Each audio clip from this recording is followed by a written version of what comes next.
Do you know that in the past period of Creative Europe, the European Union supported more than 1,000 international collaborations in 41 countries? And despite the old Creative Europe ended last December, we still have numerous running projects.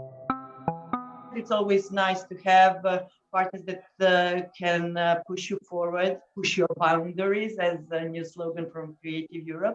Actually, you really try to connect focused with partners that share interests, because it's not kind of self-evident that you find partners which you can rely on or which already have a lot of experience. So actually one has to be very active. A sustainable partnership, there are three words. It's same interests, trust, and time. So you should primarily have the same or similar interest. Then trust is needed. And in the end, it takes time for the relationship to be solid. I would advise always to get involved maybe with some partners that you already have known from before, or partners that you are sharing the same values, that you are sharing the same aesthetics, that you are sharing some kind of artistic policy that links you all together.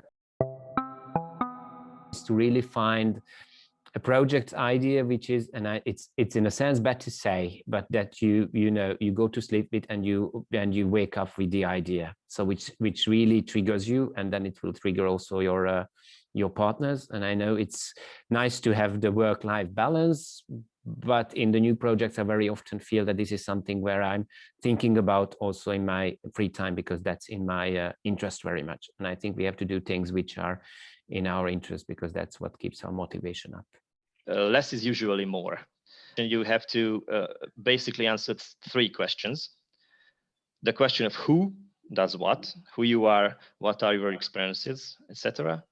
What are you going to do? What do you want to achieve? And the third question is how you want to achieve it. So, and as concretely and as practically, you should mention these in your application as you can.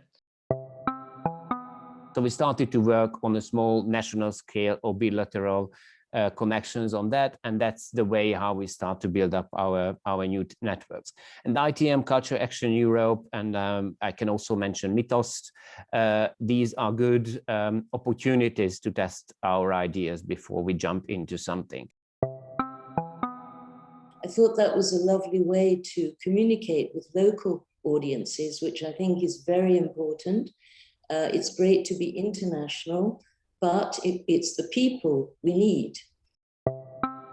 I think understanding the revolution we have to undertake in front of us, the youth and everybody, is a responsibility.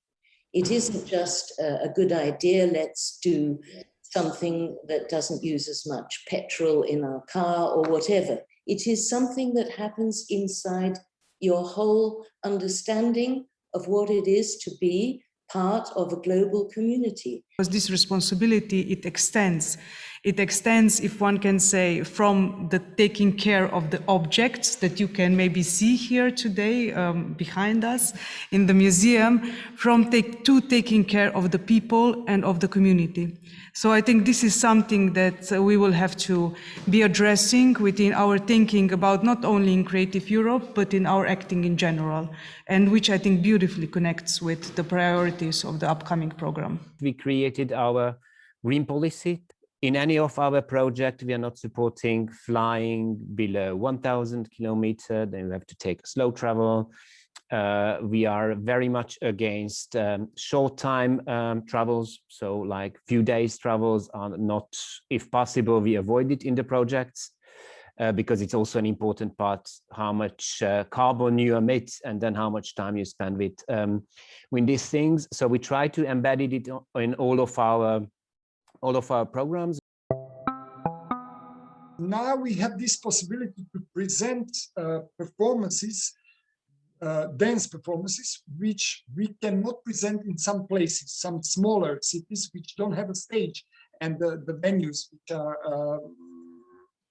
which are okay for these performances. So now in this, with this possibility, we can also make a tour in a region in a smaller cities, in some villages, to present contemporary dance. We have to use the digital tools in a way to lower also, for example, our carbon emission or our impact on the environment, and use, instead of a lot of physical meetings, a few longer term physical meetings and digital meetings in between. We, Creative Europe Desks, are the information and advisory service for the Creative Europe program. Desks are supported by the European Commission and exist in every country participating in the program.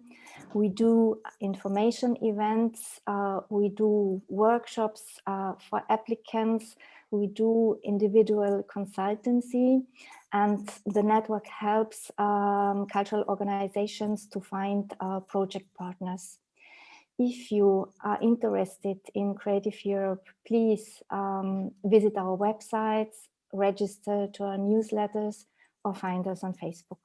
I think at the end, what matters the most is how people are interlinked and how they are connecting. So actually why we are organizing creative synergy events, because during the past years, we've built really sustainable friendship with our colleagues all around Europe. And this is for us also the biggest value of the program.